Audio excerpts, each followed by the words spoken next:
Greetings, Faith family. This is Pastor Kevin Love coming to you. I know it's been a minute, but I'm still in it. This is my love note for today. So today I really want to talk about, at least from the thought, stay in your lane.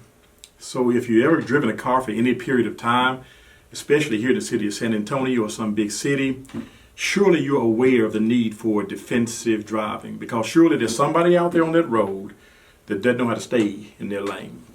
So you feel me? So there you are. You're driving in your lane, doing your thing, and someone on the side of you decides to cut you off. They drive right over in your lane. And so all of a sudden you hit your brakes or you move over to make sure that you don't hit them or hit somebody else. So how does that make you feel? Makes you mad as fish grease, doesn't it? So what do? You know, I think it's amazing that we drive every day on the roads and there's only this little line on the road, on the pavement, that divides us from the person next to us. And so that's why it's so important to stay in your lane. I think the same thing is true as it relates to relationships, especially with brothers and sisters in Christ that are part of the church. In John 21, Jesus says to Peter 3 times, this is the same Peter that denies him 3 times. He says to him, Peter, listen, I want you to take care of my sheep. He's saying to Peter, listen, I want you to embrace people that I embrace, love people that I choose to love, and treat them the way I want to treat them, and teach them my word, teach them my truth.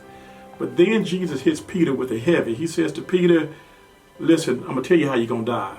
He really lets him know that he's going to die by way of crucifixion. And so Peter's looking around.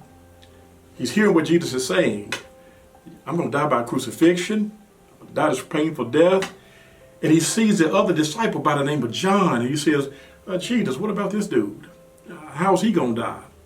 And I love what Jesus says to Peter in the text, John 21, verse 22. He says, I want him to remain.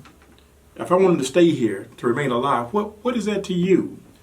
As for you, Peter, you follow me. So we can get so caught up, y'all, in the blessings that other people receive, or we compare our trials to other people's trials and we don't think it's fair.